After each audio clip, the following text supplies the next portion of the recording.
This podcast is a member of the Voices of Wrestling Podcasting Network. Visit voicesofwrestling.com to hear the rest of our great podcasts, as well as show reviews, columns, opinions, and updates across the world of wrestling.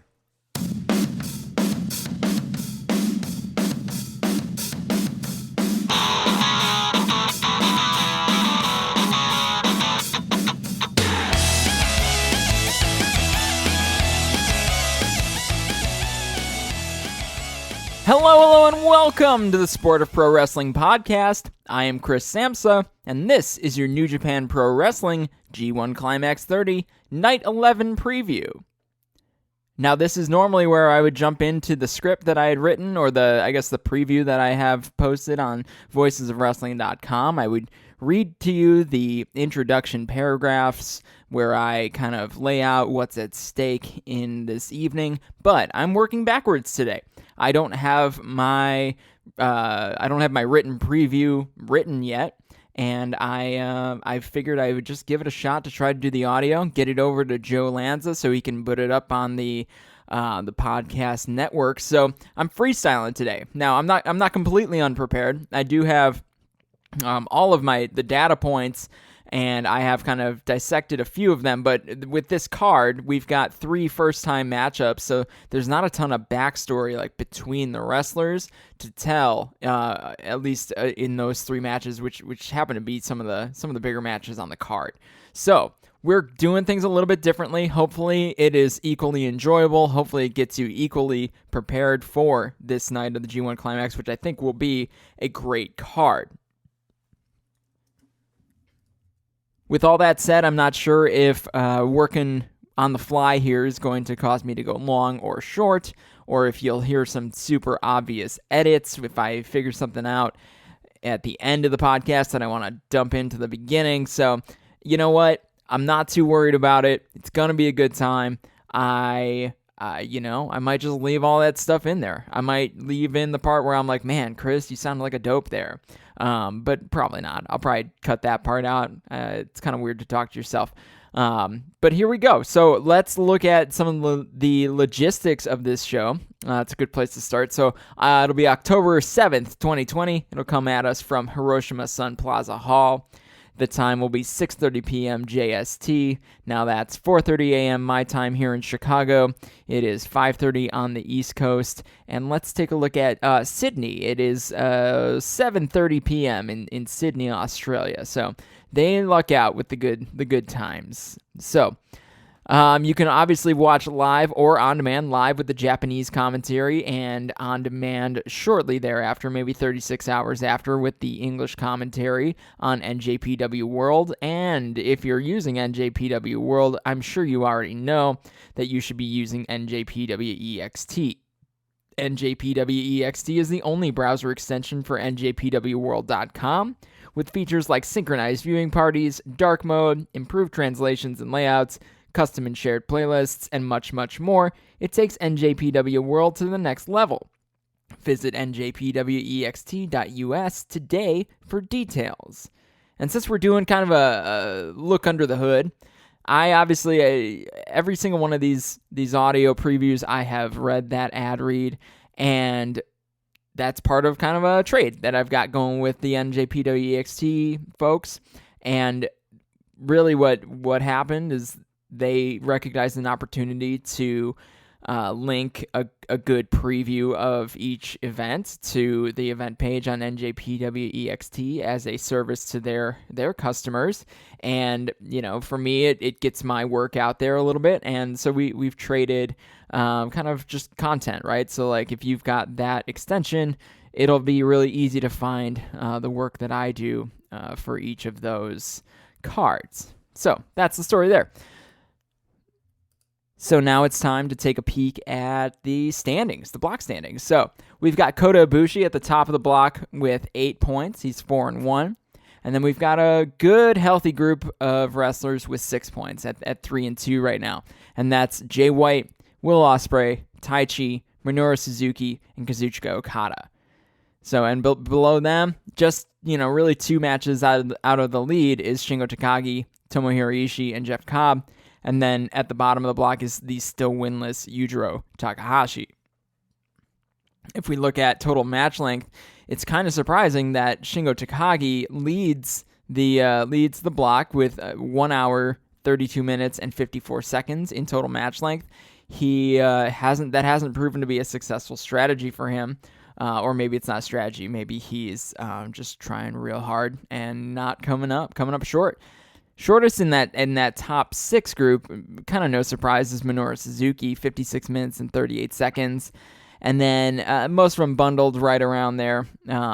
Nobody really going super long in this block. It's a little bit different than the B block in that sense. No one going super short either. The variance is much smaller than what we see over in the B block, where you've got Tetsuya Naito and Toriano literally just living in opposite land. So as we go through the tournament here, we want to keep an eye on these key tiebreakers. Both of these blocks are really likely to come down to more of who you beat versus how many.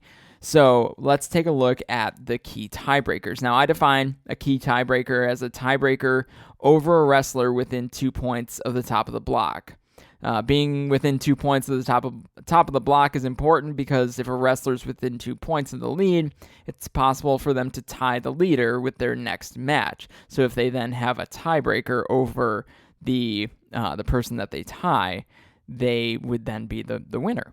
So we're looking at Kota Ibushi, Kazuchiko Okada, Will Osprey, Minoru Suzuki, Taichi, and Jay White.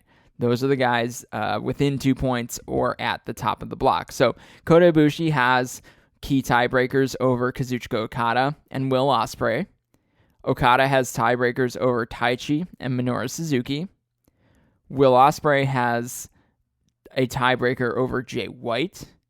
Minoru Suzuki does not have a tiebreaker over anyone in this group. Taichi only has a tiebreaker over Minoru Suzuki. And Jay White has a tiebreaker over Kota Ibushi and Kazuchika Okada. So I think it may be fair to say, just based on history, that Jay White's 2 tiebreakers may end up being the most important tiebreakers. I mean, Kota Ibushi and Kazuchika Okada, they're constantly competitors that are going to be in the hunt at the end of block competition. Besides that, I think Ibushi's 2 over Okada and Osprey are really important too. That could come into play.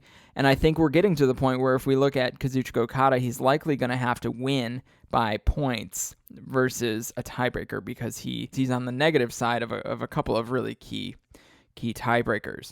So that's the A block entering tonight, and let's take a peek at the C block. The C block being the Young Lion match that begins each of our G1 Climax cards this year between either Yotatsuji, Yuya Uemura, or Gabriel Kidd.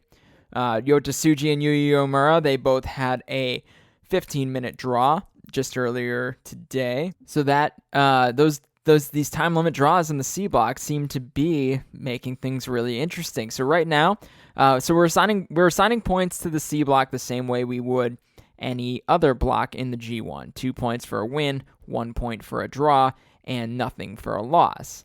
So these guys will each have 12 matches through the course of the 18 G1 block cards. And so their max points is 24. And right now, Yotatsuji's got 8, Yuya Uemura has 7, and Gabriel Kidd has 5. Now, Gabriel Kidd has had 1 fewer match than these two, so that is the wrinkle here as we look at the max points. The max points are the total that you could accumulate if you win every single one of the rest of your matches. And Yotatsuji's max points are 18. Yuya Uemura's is 17, and even though Gabriel Kidd only has 5 points, he still maxes out at 17 because he's just had 1 fewer match than Uemura and Tsuji. The unofficial C block match on this particular card that we are previewing tonight is Yotatsuji versus Gabriel Kidd in a rematch of their most recent time limit draw. So they are 1-1-1 against each other on this tour. And it wouldn't surprise me if we land ourselves with another really good match here, or even another time limit draw. So it's 1 fall to 15 minutes. So we'll see how we land, and potentially it'll set up Gabriel Kidd to stay in the hunt.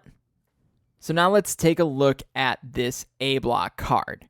The main event tonight, Kota Ibushi versus Shingo Takagi in their first ever singles meeting. Semi-main event is Taichi versus Jay White in their second singles meeting. Third down from the top is Will Osprey versus Minoru Suzuki in a first-time singles meeting. The second block match of the evening will be Kazuchiko Akata versus Jeff Cobb, also a first-time singles meeting. And the opening block match, right after that Young Lion match that we just talked about, will be Tomohiro Ishii versus Yujiro Takahashi.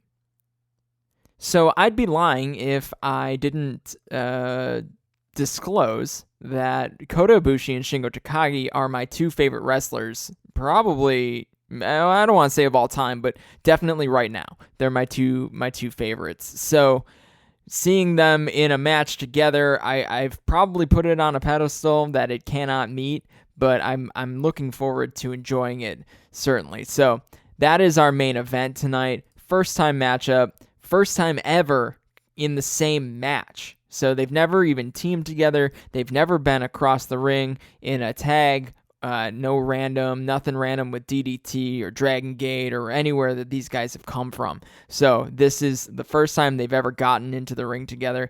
I'm a little disappointed in the circumstances in the sense that Ibushi is at the top of the block and that Takagi is kind of not seen as someone who's competing to get to the top of the block. He's 2 matches behind, so 4 points behind Ibushi, and this is not a super high stakes block match any more than any G1 Climax block match would be.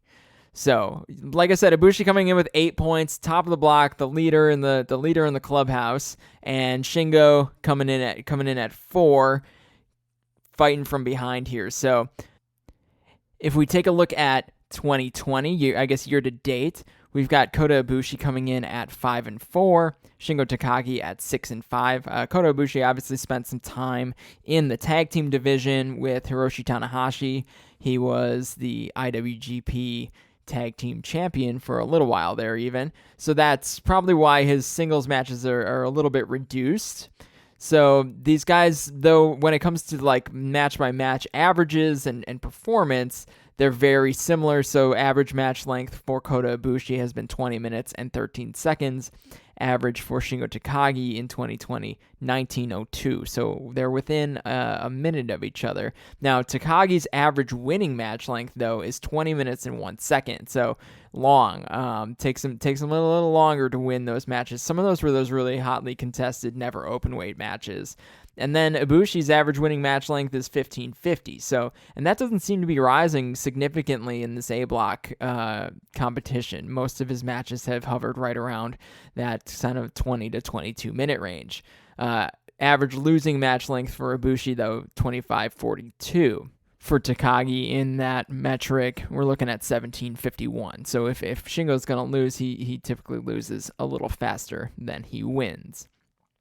Really fascinating with this match is that they've literally never been in the ring together, and that I think is a really fun product of the way New Japan has booked this year's G1 with none of those preview tags. Is that a situation like this where these guys have never actually interacted in a ring?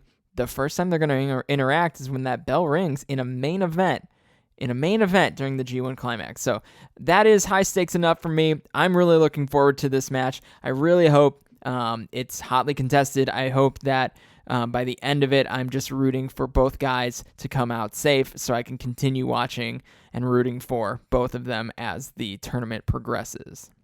So as we head down to the semi-main event, we're going to have Taichi facing Jay White. Taichi and Jay White are both coming in with 6 points. So this is a match that could kind of separate that next tier right below Kota Ibushi. And potentially one of these guys could end up tied with him if Ibushi can't defeat Takagi. So Taichi and Jay White, they faced off once for the first time in last year's G1. Jay White was the winner in that match. It was on Jay White's winning streak. And they're both coming off of big losses just the other night. So Jay White lost to Jeff Cobb, and Taichi lost to... Who did Taichi lose to? Oh, Taichi lost to Tomohiro Ishii. My bad. Something to keep an eye out for as the tournament progresses with Jay White in particular. He does have one of the longer total match lengths in the tournament so far at 1 hour, 29 minutes, and 54 seconds, and his average winning match length of 19 minutes and 35 seconds, the second highest in the block behind only Tomohiro Ishii, who his average is kind of inflated with that longest match with Shingo Takagi. Taichi and Jay White will certainly be a kind of a convergence of similar styles. They both are happy to take shortcuts. Jay White usually employing the services of his manager Gato, whereas Taichi is more likely to grab a chair or a microphone stand or really any blunt object and try to hit his opponent with it. So it'll be interesting to see who can out-duel the other in a battle of the nefarious means. Third down the card, we've got Will Osprey and Minoru Suzuki also both coming in with 6 points. This is kind of the opposite of Jay White and Taichi. Jay White and Taichi are the guys coming in with similar styles, and then you've got Will Osprey and Minoru Suzuki, and I don't know that I could put two wrestlers in the ring that I think have more different styles, but they're both really successful. Really, they both are definitely competitors that could go to the end of this block, near the top, if not at the top. So this will be another pivotal match. They're both coming in with 6 points at 3 and 2, and this could act as a pretty important tiebreaker. So Will Osprey, the younger guy in the situation, Minoru Suzuki in his 50s, but still putting up great performances, has clearly been an asset to this year's G1.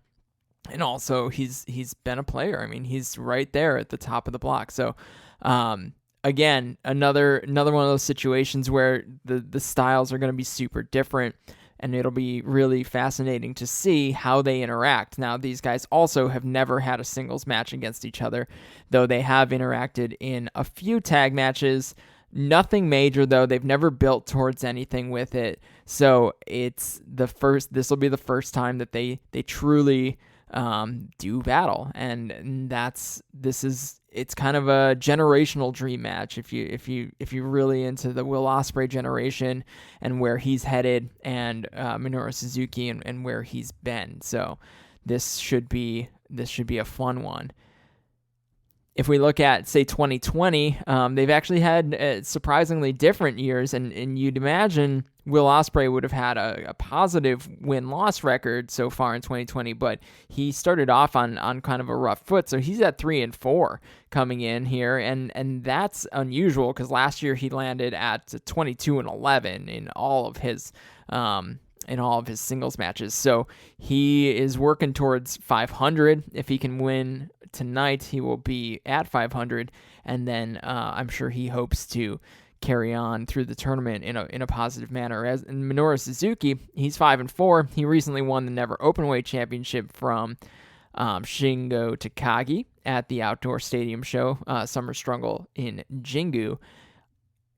Something to look out for is who beats Minoru Suzuki, and maybe are they someone that would be a good challenger for the Never Openweight Championship. That is a title that Will Osprey has held before, so that could come into play here.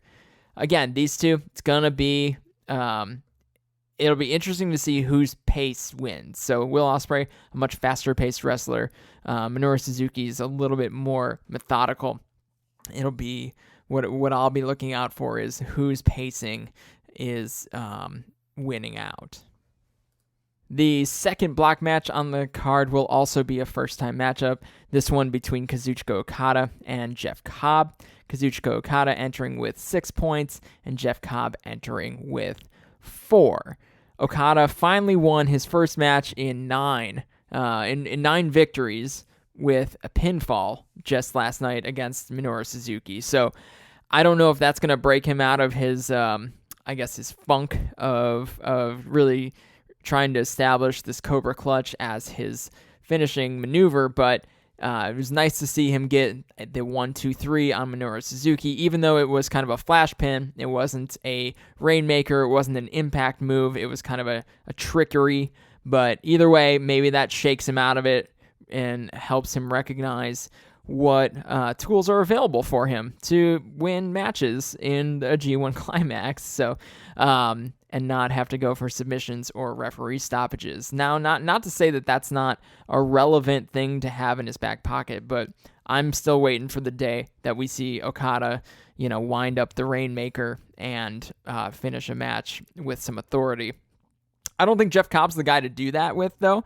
Jeff Cobb just defeated Jay White. He's a big, beefy guy. He's had a tough run this tournament. I don't know. He hasn't been bad by any means.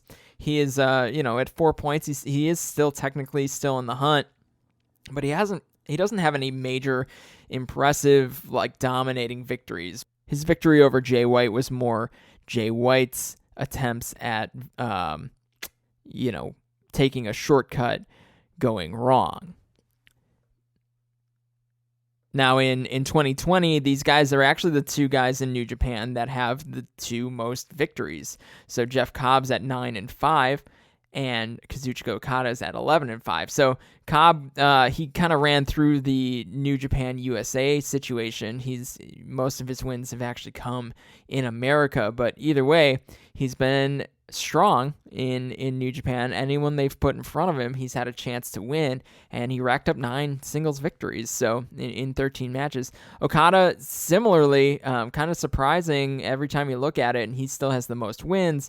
He has mostly had singles matches this year, especially on key cards, and they're not championship matches because he lost the title early in the year, but 11 wins is good. I mean, you can't knock that Okada is still a player, even though maybe he's not as authoritative with, since coming back from the pandemic hiatus.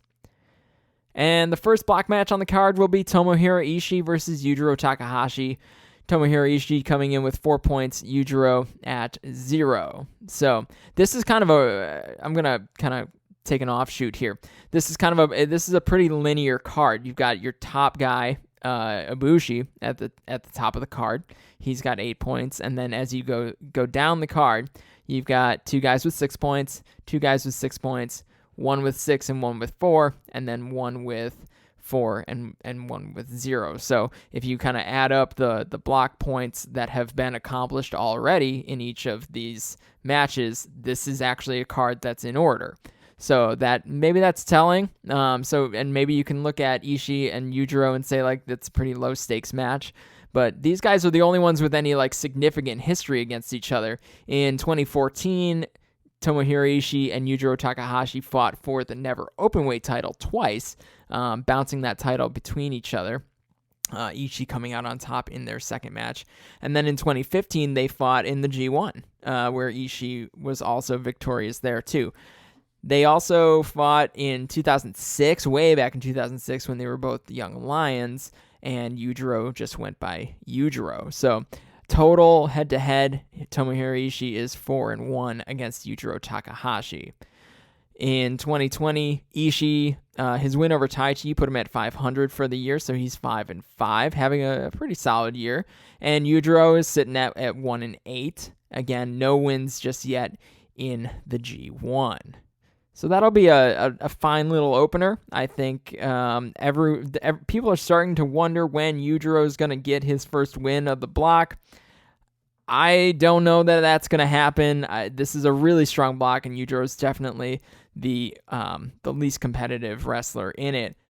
Some of these guys, they find a way to win, some miscellaneous random match, and it happens. It definitely happens, especially over the course of a long tournament. So keep an eye on Yujiro. He might, maybe she's the guy. Whew, all right, we did it. We previewed all 5 block matches. I'm going to go and write my preview, which will probably go up super late on voicesofwrestling.com, but I am a completionist if I am nothing else, so I will write a preview, it will be up there, and it will live forever. So, that's all I've got for you today. We have previewed all 5 G1 Climax A block matches on the October 7th card. I will be back tomorrow to preview yet another card in a row, the October 8th B block card, headlined by Hiroshi Tanahashi versus Evil. Like I said, eventually you'll be able to find this preview in written form at sportofprowrestling.com or voicesofwrestling.com. And you can give me a follow on Twitter at @TheChrisSamsa to interact with me during the G1. I'm definitely going to be up for this show. I'm looking forward to it a lot. Actually, first-time matchups are kind of my thing. They're what I really want to watch because, I feel like it's the beginning of a story potentially. So 3 of those on this card, really important. And then also Jay White and Taichi only in their second matchup of all time. So this is my kind of card. I appreciate you giving me a listen, and I will see you next time on the Sport of Pro Wrestling podcast.